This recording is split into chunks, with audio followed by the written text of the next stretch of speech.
নিজেকে আমি সবসময় এটা বলে সান্ত্বনা দিতাম যে আমার নসিবে যা ছিল তা হয়েছে। আমি কেন ওর জন্য কান্না করব? সে তো বেশ ভালো আছে, সুন্দরী বউ পেয়েছে, সাথে বাচ্চা পেয়েছে। আমি তো তাকে কোনো বাচ্চা উপহার দিতে পারিনি। কিন্তু আমরা মেয়েরা অনেক আবেগপ্রবণ, যাকে ভালোবাসি তাকে সহজে ভুলতেও পারি না। ভাড়া বাসায় থাকাকালীন নানা রকম সমস্যায় পড়তে হয়েছে আমাকে। আমার বাড়ির মালিকটা অনেক ভালো ছিল, কারণ সে আমাদের এলাকারই লোক ছিল।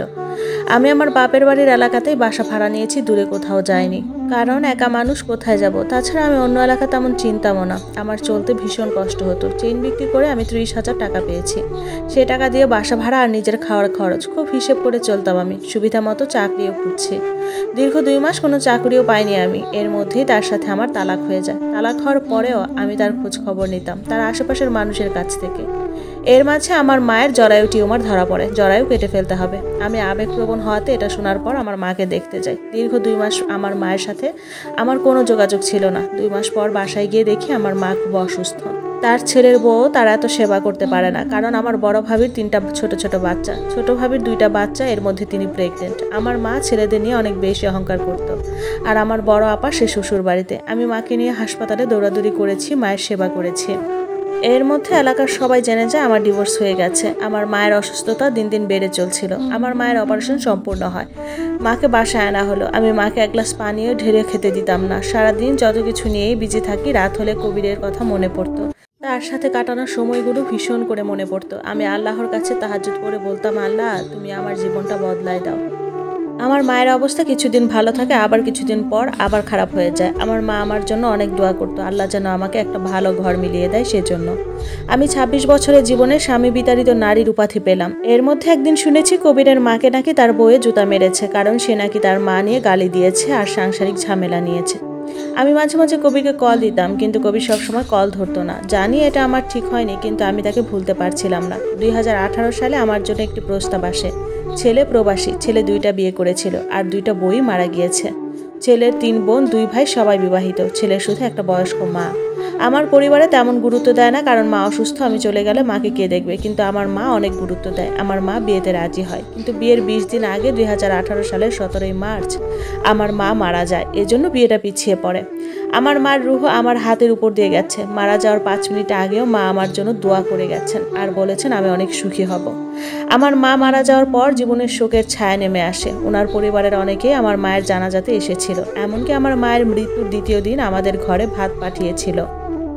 আর এদিকে ওনারও ছুটি শেষ হয়ে আসছিল। সেজন্য আমার মা মারা যাওয়ার 21 দিন পর ওনার সাথে আমার বিবাহ হয়। খুব ঘরোয়াভাবে বিবাহ শেষ হয়। কাবিন দেয় 2 লাখ টাকা, আর সেটা বিবাহের আসরেই তিনি আমাকে দিয়ে দেন। আমাকে 1.5 ভরি গহনা দেয়, এমনকি ছোটোখাটো অনেক উপহার পেয়েছি। তার বাড়িতে যাওয়ার দিন রাতে আমাকে সংসারের সব কিছু বুঝিয়ে দেয় তিনি, কারণ তার মা খুব অসুস্থ, বয়স হয়েছে, হাঁটতে পারে না, সারাদিন বিছানায় শুয়ে থাকে। আমি বিয়ের পরের দিন থেকেই ঘরের যাবতীয় কাজ শুরু করি। আমার স্বামী আমাকে চোখে হারাতো, আমাকে সব কাজে সাহায্য করতেন। তিনি আমাকে তরকারি কেটে দিতেন, আমি রান্না করতাম। আমার শাশুড়িকে আমি ভাত খাইয়ে দিতাম, এমনকি শাশুড়ির পাশে গিয়ে শুয়েও থাকতাম। এতদিনে নিজের একটা সংসার হয়েছে যেখানে শুধু আমার রাজত্ব চলতো। শাশুড়িটাও ভালো মন্দ কিছু বলতো না। আমি খাবার দিলে খেত, না হলে খেত না। আল্লাহর দরবারে আমি খুব শুকরিয়া আদায় করতাম। আমার শাশুড়ির দেখাশোনার জন্য একটা মেয়ে ছিল। তারপরেও রাতের বেলা আমি ঘুম থেকে উঠে 2 বা 3 বার উঠে শাশুড়িকে দেখে আসতাম। এটা আমার নিত্যদিনের রুটিন ছিল। আমার স্বামী 2 মাস ছুটি কাটিয়ে প্রবাসে চলে যায়। সে প্রবাসে যাওয়ার পর দিনে 3 বার ফোন করতো। আমি আমার শাশুড়ির সাথে বেশি থাকতাম, সময় কাটাতাম। ঘরে অনেক মেহমান আসতো আর আমি প্রাণ ভরে তাদের আপ্যায়ন করতাম। আমাকে সবাই যখন ঘরের বউ বলতো তখন খুব খুশি হতাম। আমার সমস্ত না পাওয়া আমার রব আমাকে দিয়েছেন। আমার যত আক্ষেপ ছিল এই জীবনে সব আমার পূরণ হয়েছে। আমার যাদের সাথে আমার খুব ভাব হয় তাদের সাথে দৈনিক ফোনে কথা হতো। তারা প্রতি বৃহস্পতিবার রাতে আসতো, শুক্রবার রাতে খেয়ে দিয়ে চলে যেত, কারণ তাদের বাচ্চাদের স্কুল কলেজ থাকতো। আমার শ্বশুরবাড়ির লোকেরাও আমাকে ছাড়া কিছু বুঝতো না, খুব মূল্যায়ন করতো। আর এগুলোর জন্য আমার স্বামীকে আমি তেমন ফোনের সময়ও দিতে পারতাম না। সে মাঝে মাঝে রাগ করতো, আবার নিজে থেকে বলতো মা বুড়ো মানুষ, কথাও বলতে পারে না, তুমি ছাড়া আর কে আছে মেহমানদের সাথে কথা বলার জন্য। আমি সব দিক দিয়ে পরিপূর্ণ একজন নারী হয়ে উঠেছি। কবিরের খোঁজ আর রাখিনি, তবে ওর একটা রিলেটিভের কাছে শুনেছি কবিরের মা এখন মেয়ের বাড়িতে থাকে। ওদের সাথে রাখেনি আর প্রায় তাদের ঝগড়া হয়। কবির মাঝে মাঝে আফসোস করে আমার জন্য। আমার কাছে থেকে যে ভালোবাসাটা পেয়েছিল সে সেটা আর পায়নি। এটা শুনে বেশ ভালো লেগেছিল, কিন্তু বিষয়টা আর পাত্তা দেই নাই। আমার স্বামী একটা জরুরি কাজে প্রবাস থেকে মাত্র 12 দিনে ছুটিতে এসেছে। সে প্রবাসে যাওয়ার 5 মাস পর 12 দিন ছুটি কাটিয়ে যায় সে। যাওয়ার সময় আমার অনেক খারাপ লাগে। আমাকে কথা দেয় 1 বছর পর সে আবার আসবে। আমার জন্য একটি চেইন এনেছিল। ও চলে যাওয়ার পর ওর ছোট বোন আসে, তার বাচ্চা হয়েছে, এজন্য সে আমাদের বাসায় 1 মাস থাকবে। আমি তার বাচ্চাটাকে সারাদিন কোলে রাখতাম, শুধু খাওয়ার সময় তার কাছে দিতাম।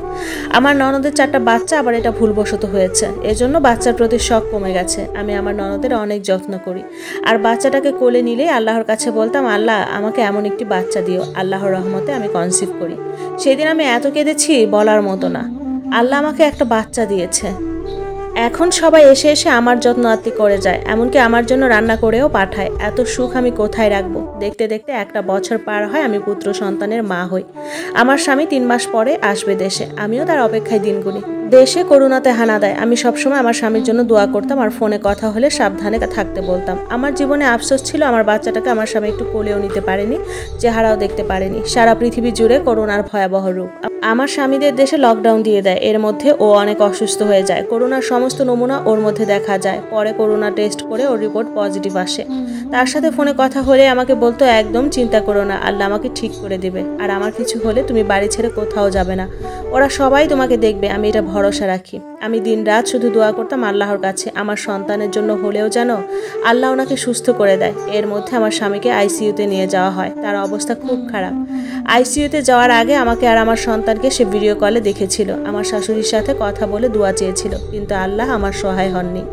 আইসিইউতে 2 দিন থাকার পর সিঙ্গাপুর টাইম রাত 3টায় আমার স্বামী পরকালে পাড়ি জমায়। লাশ দেশে আনতে পারিনি, তখন সিঙ্গাপুরে লকডাউন ছিল।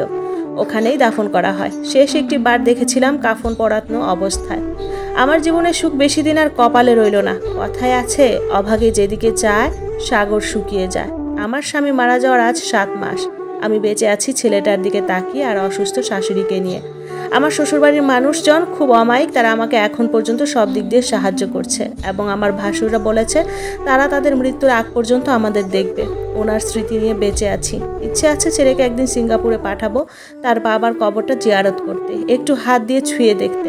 আমার স্বামীর ইমোতে আমি এখনও কল দিই, SMS করি, কিন্তু SMSগুলো সিন হয় না, কলগুলো রিসিভ হয় না। কেউ আর আমাকে এখন বউ বলে ডাকে না, আদর করে চুমুও দেয় না।